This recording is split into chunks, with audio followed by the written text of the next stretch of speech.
Do I have everybody's attention now? Yo, ici les amis, c'est Catch-Attrape et dit The Catch-Attrape. Aujourd'hui, c'est une édition spéciale puisque c'est les Slammy Awards, les amis. Les Slammy Awards 2020. Et on commence tout de suite avec les premiers nominés qui sont les... Et les amis, les premiers Slammy Awards seront pour le moment de l'année. Donc nous avons l'Undertaker qui fait ses adieux au Survivor Series 2020. Nous avons Drew McIntyre qui bravo Lesnar pour le titre de la WWE à WrestleMania. Nous avons Becky Lynch qui annonce sa grossesse au Raw 11 mai 2020. Nous avons le retour de Edge au Royal Rumble 2020. Nous avons le New Day qui fait ses adieux au SmackDown 16 octobre 2020. Nous avons Roman Reigns et Paul Heyman qui s'allient au SmackDown 28 octobre 2020. Nous avons Bayley qui trahit Sasha Banks au SmackDown 4 septembre 2020. Et nous avons aussi le New Day qui est drafté dans des brands différentes à Monday Night Raw. Donc pour moi, clairement, ça revient à Taker, les adieux de Undertaker après une 30 années de carrière. En plus, c'est pile poil les 30 ans au Survivor Series. Donc moi, je décerne cet award à l'Undertaker. Nous passons ensuite au prochain award qui sera award du retour de l'année. Donc nous avons Edge au Royal Rumble, SummerSlam Roman Reigns, MVP au Royal Rumble, Goldberg avant WrestleMania et Sami Zayn. Et pour moi, ce retour de l'année revient sans discussion possible à Edge. Tout simplement parce que Edge, quand il est revenu, il y avait du public. Sinon, je l'aurais remis à Roman Reigns. Mais le retour de Edge après plus de 8 ans d'absence, franchement, c'était quelque chose à voir. Au plus sur Royal Rumble et nous avons droit encore à du public à ce moment-là. Mais aussi, gros big up à Roman Reigns parce que son retour, franchement, en tant que heel, franchement, un impact de malade mental. C'était la folie furieuse. Reigns est en train de vivre les meilleurs moments de sa carrière, sans aucun doute. Et franchement, son retour aussi a été un retour vraiment très impactant. Et mention honorable aussi à MVP. MVP qui a pas fait un retour, qui a fait un retour par la petite porte, qui s'est fait sortir par Brock Lesnar au Royal Rumble 2020. Mais MVP qui nous sort une de ses années, mon gars. Même quand il était là, il avait jamais fait une année aussi fructueuse. Donc gros big up à MVP. Nous passons aux awards suivants qui sera le award de Tag Team de l'année. Donc nous avons les Golden Role Models, donc Sasha Banks et Bayley. Donc nous avons les Street Profits, le New Day, Shinsuke Nakamura et Cesaro et Shayna Baszler et Nia Jax. Clairement, The Golden Role Models. Sasha Banks et Bayley nous ont offert vraiment une super année. Bayley a fait une super année, Sasha Banks aussi. Et franchement, ces deux femmes, franchement, elles se sont élevées ensemble. Bayley, finit mal l'année puisqu'elle a perdu le titre, mais elles ont été là toute l'année. Contrairement à Shinsuke Nakamura et Cesaro qui n'ont pas été assez constants toute l'année. Shayna Baszler et Nia Jax qui se sont alliés à la fin de l'année. Et le New Day qui a dû être séparé. Et qui a été séparé pratiquement toute l'année. Et les Street Profits qui ont fait des segments complètement horribles. Des segments, par exemple, des matchs. C'était des matchs avec les Street Profits, avec les Viking Riders, des matchs horribles, des cinématiques horriblissimes. Et les Street Profits sont en train d'un peu m'énerver. Donc je décerne ce prix aux Golden Role Models. Nous passons ensuite au award de la rivalité de l'année. Donc vous avez Seth Rollins contre la Mysterious Family. Drew McIntyre contre Randy Orton, Edge contre Randy Orton, Sasha Banks contre Bayley, R-Truth vs Le Monde. Et nous avons aussi Lana contre la table des commentateurs. Et indirectement contre Nia Jax. Moi je décerne ce prix à Drew McIntyre contre Randy Orton. Parce que ça a été une rivalité qui s'est vraiment construite. Il y a vraiment une construction derrière. Et ça a permis aux deux de s'élever. Randy Orton et Edge, ça a été une rivalité marquante. Très marquante de cette année. Faut dire ce qui est. Mais ça n'a pas eu la longueur de Randy Orton contre Drew McIntyre et surtout l'intensité de Drew McIntyre contre Randy Orton. Pour moi, Randy Orton a fait une année vraiment magnifique. Il s'est magnifié cette année et Randy Orton a fait vraiment du super boulot. Drew McIntyre aussi, Randy Orton l'a aidé à confirmer son statut de top face de la WWE. Donc je décerne le prix de la rivalité de l'année à Drew McIntyre et Randy Orton. Nous passons les amis, au match de l'année. Donc Undertaker contre AJ Styles, Boneyard match. New Day contre Hurt Business, Randy Orton contre Edge, AJ Styles contre Daniel Bryan, Roman Reigns contre Jey Uso, Sasha Banks contre Bayley, AJ Styles contre Sami Zayn contre Jeff Hardy, le ladder match pour le titre intercontinental, Drew McIntyre contre Roman Reigns, Becky Lynch contre Asuka. Donc je vous fais tout ça en freestyle. Pour moi, le meilleur match de l'année, c'est clairement AJ Styles contre SmackDown, contre Daniel Bryan à SmackDown pour le titre intercontinental, finale pour le titre intercontinental de SmackDown. C'était un match magnifique. On s'y attendait pas. Ils leur ont vraiment donné du temps et ils nous ont fait un match, mais on s'y attendait pas. Et franchement, j'en ai vraiment pris plein la gueule. et j'étais extrêmement content de des prestations de ces deux-là. Ils nous ont magnifié ce SmackDown. Donc pour moi, ce match, le meilleur match de cette année, Edge Styles contre Daniel Bryan pour le titre intercontinental, c'était celui-là. Et en deuxième position, je mettrai mention honorable pour Sami Zayn, Edge Styles encore contre Jeff Hardy pour le titre intercontinental, parce que c'était une très bonne construction qui a fini par la victoire de Sami Zayn grâce au fait qu'il soit malin, et aussi une mention honorable au Boneyard match parce qu'on s'y attendait pas. C'était le premier match scénarisé, le premier du nom de série, et c'est le premier, donc c'était pour moi le meilleur. Edge Styles contre Undertaker, Boneyard match, WrestleMania 36, j'y attendais rien et franchement j'ai été vraiment surpris, j'en ai vraiment pris plein la gueule. Et maintenant nous passons à l'award du... Les amis, là nous passons à l'award de la superstar féminine de l'année, et ouais. Donc nous avons Asuka, Sasha Banks, Bayley, Becky Lynch, Charlotte Flair. Donc ça va être très simple, Becky Lynch est éliminée parce qu'elle a fait que le début de l'année. Charlotte Flair éliminée parce qu'elle n'a pas été là pendant 6 mois. Asuka, bon, franchement son règne pour l'instant n'a pas trop été marquant. Donc il nous reste Bayley et Sasha Banks. Bayley et Sasha Banks qui sont pour moi les deux meilleures catcheuses de l'année, clairement je vous le dis. Et Bayley pour moi, Sasha Banks a été un petit peu au-dessus quand même de Bayley.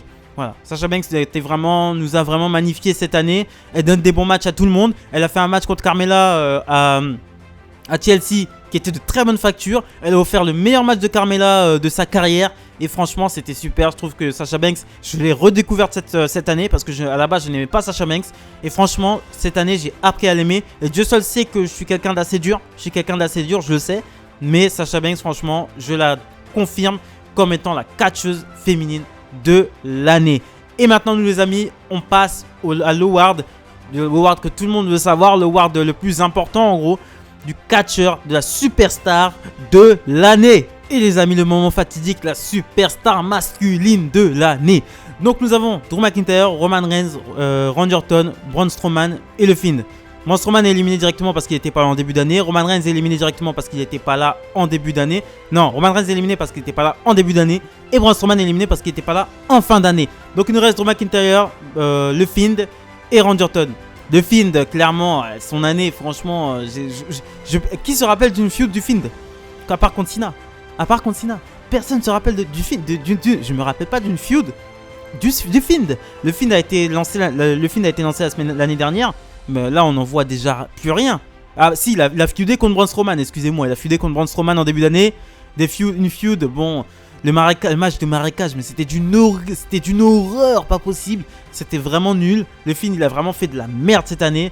Et ça n'ira pas en s'arrangeant. Je suis pas fan des trucs comme ça, de la magie, le mec est surnaturel et tout ça. Putain, mais c'est... Oh, moi, franchement, moi, c'est quelque chose que j'accepte, j'aime pas. Le Taker, bon... vous allez me dire le Taker. Oui, le Taker, c'est parce que, en fait, le Taker, j'ai grandi avec. Pour moi, tu vois, et même le Taker à la fin il avait ce style un peu de striker, de mec un peu d'UFC. Il avait ce style avec ses gants, etc. Tu vois, il avait un truc.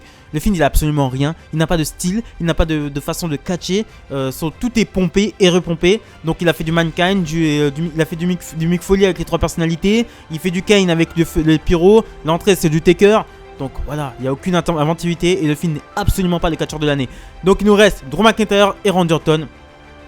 Mon cœur voudrait Randy Orton, mais le catcheur de l'année reste Drew McIntyre. Pour moi, le catcheur de l'année sera Drew McIntyre. Mais dans mon Slammy Award, c'est Randy Orton. Randy Orton qui m'a fait, qui est ressorti d'entre les morts, quoi.